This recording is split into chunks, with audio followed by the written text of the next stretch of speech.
দিয়া দিবে। হযরত আলীর কাছে সন্তান বড় না আল্লাহর কোরআন বড়? আল্লাহর কোরআনকে বিশ্বাস করে ফকিরকে 6টা দিরহাম যখন দিয়ে দেয়, ফকির হাসতে হাসতে যখন চলে গেছে, এমন সময় দোকানদার বলে, আলী ভাই এই যে টোপলা করলাম, টোপলার খবর কি? আলী বলতে, সামান্য টোপলা নেই, কি করব? তুমি 2 বস্তা খাবার প্যাকেট করো। দোকানদারকে 2 বস্তা খাবার প্যাকেট করার কথা বলে হযরত আলী বাজারের মধ্যে ঘুরতেছে। এমন সময় এক ব্যক্তি উট নিয়ে আলীরে সালাম দেবে, বলে, আলী ভাই অযথা বাজারে ঘোরা তো সাইজ নাই, এই উটটা তুমি কিনে নাও। আলী বলতেছে, একটা পয়সাও তোমার পকেটে নাই, উটটা কেমনে কিনবো? উটওয়ালা বলতেছে, 100 দিরহাম বাকিতে উটটা কিনেন, বিক্রি করে আপনি টাকা দেবেন। এত বড় সুযোগ আলীর জীবনে পাই নাই। 100 দিরহামে বাকিটা উটটা কিনে যেই মাত্র উটের বাজারে বিক্রি করতে যায়, এমন সময় খরিদ্দার এসে বলে, আলী ভাই উটের দাম কত নেবেন? আলী বলতেছে, তুমি কত দিবার পারবা? বলে, বেশি দিলেও হবে না, কম দিলেও চলবে না, 160 দিরহাম তোমাকে দিয়া দিলাম। হযরত আলী 160 দিরহামে উটটা বিক্রি করে, উটওয়ালাকে 100 দিরহাম ফেরত দে, বাকি 60টা দিরহাম নিয়ে যেই মাত্র দোকানদারকে বলে, ভাইজান খবর কি? বলে, 2 বস্তা খাবার প্যাকেট করেছি, দাম কত হবে? বলে, 60টা দিরহাম দিলেই চলবে। হযরত আলী দোকানদারকে 60টা দিরহাম দিয়ে 2 বস্তা কান্দে নিয়ে বাড়ির দিকে রওনা দিলেন। মনের মধ্যে কত কামনা, আজকে ফাতেমা বড় খুশি হবে, কারণ অন্য বিক্রির টাকাতে বড় তোর 1 টোপলা খাবার, আর আমি 2 বস্তা খাবার নিয়ে বাড়ির দিকে যাই। যেই মাত্র হযরত আলী বাড়ির দরজায়, সঙ্গে সঙ্গে ফাতেমা, আগে দরজা একটু ভাজানো ছিল, কিন্তু এবার দরজাতেই ফাতেমা খিল ঢুকাইয়া দিল। আলী বলতেছে, ফাতেমা দরজা খুলে দাও, 2 বস্তা খাবার নিয়ে এসে দরজা খুলে দাও। ফাতেমা বলতেছে, দরকার হলে আমার হাসান হোসেন না খেয়ে মারা যাবে, কিন্তু আপনি 2 বস্তা কোথায় পাইলেন এটা আগে আপনাকে বলতে হবে। কারণ অন্য বিক্রি করে টাকা দিয়ে বড় দূর 1 টোপলা খাবার হবে, আপনি 2 বস্তা কোথায় পাইলেন আগে বলেন। আলী বলতেছে, ফাতেমা আগে দরজা খোলো তারপরে বলবো। ফাতেমা বলতেছে, আগে বলেন তারপরে দরজা খুলবো। আলী বলতেছে, ফাতেমা আগে খোলো তারপরে বলবো। ফাতেমা বলতেছেন, আগে বলেন তারপরে খুলবো। আপনি কি মনে করছেন 10,000 টাকা বেতন পান, 20,000 টাকা বাসা ভাড়া নেন? হাসিনার পিয়নের 400 কোটি টাকা মাথায় ঘরে। এটা কিন্তু আমরা বলতেছি না, হাসিনা নিজেই বলছে। তোর এখন কথা ঠিক কিনা? হ্যাঁ, কি কথা বলি, একটা পিয়নের 400 কোটি টাকা, 10,000 টাকা বেতন পায়, 20,000 টাকা বাসা ভাড়া দেয়। আপনি বলেন তো, বউ যদি ফাতেমার মতন সজাগ হতো, অন্য বিক্রির টাকা দিয়ে 1 টোপলা খাবার হবে, 2 বস্তা কোথায় পাইলা না বলা পর্যন্ত দরজা খুলবো, এরকম সজাগ বউ হলে কোনো দুর্নীতি করার সুযোগ আছে? জোরে বলেন আছে? আলী বলতেছেন, আগে দরজা খোলো তারপরে বলবো। ফাতেমা বলতেছে, আগে বলেন তারপরে খুলবো। এমন সময় আল্লাহর কোরআন আলীর সামনে এসে বলতেছে, আর রিজালু কাওয়ামুনা আলান নিসা, পুরুষ থাকবে নারীদের উপরে। কার কথা? এটা আমার কথা না আল্লাহর কথা? পুরুষ নারীদের উপরে থাকবে। আমরা 15.5 বছরের আগে 5 বছর, তার আগে আবার 5 বছর, তার আগে আবার 5 বছর, মানে এরশাদ চাচা যাওয়ার পর থেকে আমরা আর কোনো মরদ পাইনি ভাই।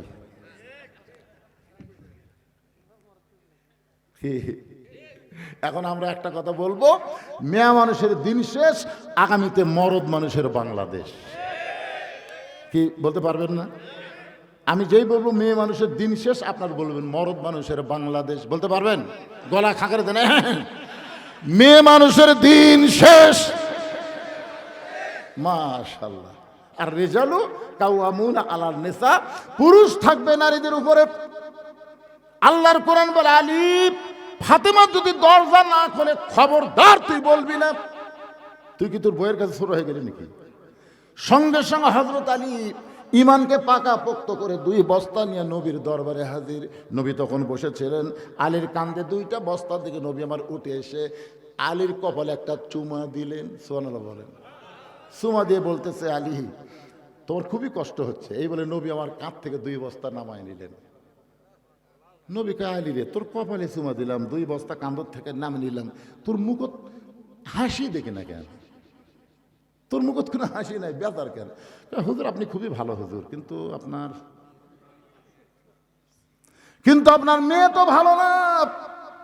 রাসূল শাহাদাত আঙ্গুল তুলে বলে, আলী সাবধান হয়ে যাও, যেই কথা একবার বলেছ এই কথার দ্বিতীয়বার মুখে আনতে পারবে না। আলী রে, আমার ফাতেমা যদি দরজা খুলতো তাহলে তুমি কি আমার কাছে আসতে? আলী বলে, হুজুর দরজা খুললে কেমনে আসবো? এই জন্যই আমার মেয়ে দরজা খোলে নাই, কারণ দরজা না করলে তুই আমার কাছে আসবি। আলী বলে, হুজুর আপনার কাছে আসার কারণ কি? বলে, কারণ হলো 4টে। 1 নম্বর কারণ, আলী তুই কি বলতে পারিস ফাতেমার ওন্না কোন খরিদ্দার কিনেছে? আলী তুই কি বলতে পারিস কোন ফকির তোর কাছে ভিক্ষা চাইছে?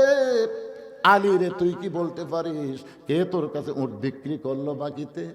আবার কে তোর কাছ থেকে উট কিনে নিল?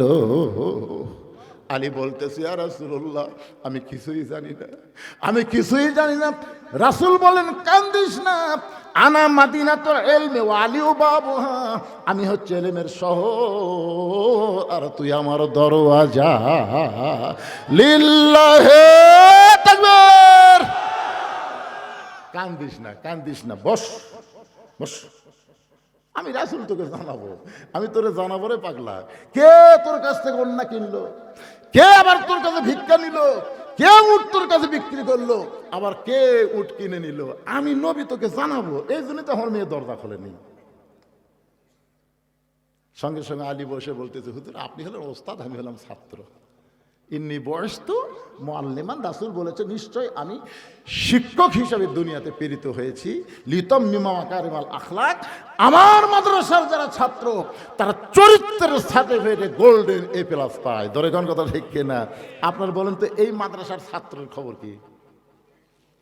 খালি ভালো একেবারে। এই যে মাঘ মাসে এবার শীত গেল না 2-3 দিন, আমি আমার মাদ্রাসার ফিল্ডে চেয়ার নিয়ে বসে আছি, রোদ পোয়াচ্ছে রোদ। ইতিমধ্যে একটা ছেলে পড়তে পড়তে বার হয়ে আসলো। তাই বললাম, কে রে বাবা, সবাই পড়তেছে তুই বার হলি কেন? তখন বলে, হুজুর, আমি বললাম 3 কিরি, মানে আমরা আলিয়ার ছাত্র তো এটা বুঝি না।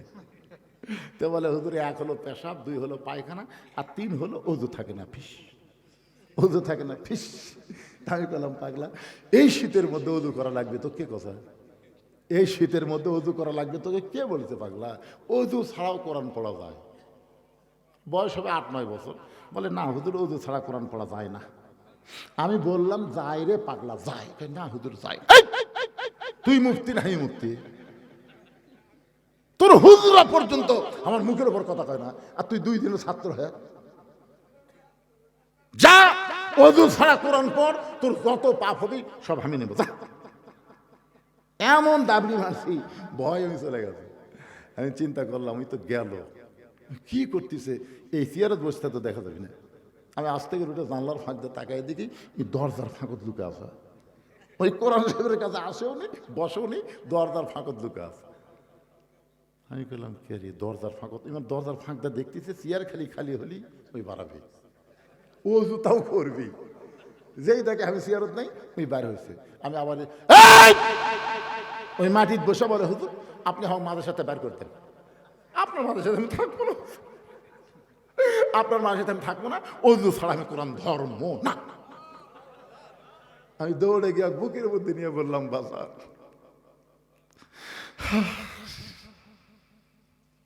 এই শীতের মধ্যে তুই শ্বাস উঠিস, তুই অজু করে তাহাজ্জুদের নামাজ পড়িস, তুই কোরআন পড়িস বাবা।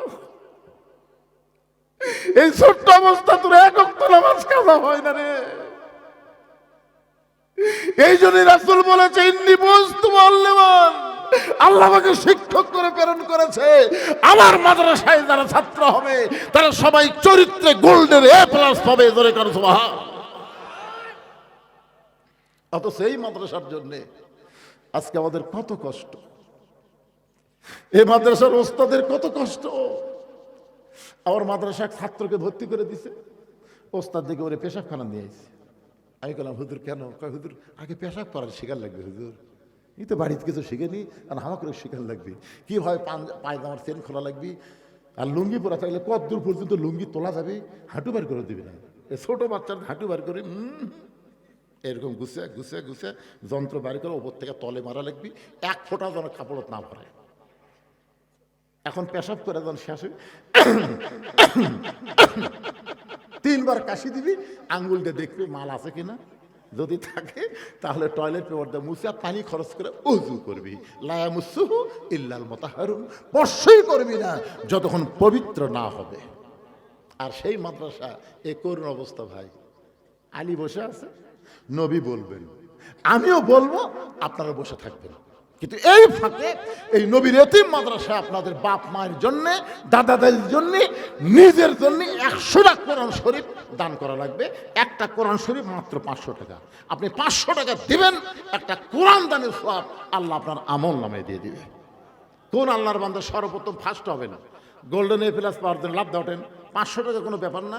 ডাক্তার যে কোনো সময় লিভার পারে, জোরে কোন ঠিক কিনা? আর সদকা তো তারুদ্দুল বালা, দান সদকা দিলে বালা মুসিবত আল্লাহ দূর করে দেয়।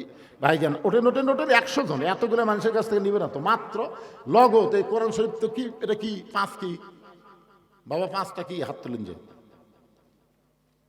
দিবেন না, তেলিয়ে আসেন 500 টাকা। এটা বাকি না, কোরআন শরীফ বাকি বিক্রি হয় তাই। কেরে আব্দুল সাত্তার ভাই কখন আইছে না? এই আমি আজকে এমন ওয়াজ করতেছি, তাকানোর টাইম পাইনি। তাহলে আপনাদের মুখের দিকে তাকে আছে, 11টার সময় তুলে দিয়েছেন, কি করবো? আরে ভাই আনা কভার দেন একটু, কই যে হারে যাচ্ছে মুরব্বীটাকে ধরি। লিল্লাহ, এ সাইড মারে কে রে? দরজার দিকে যায় কে রে?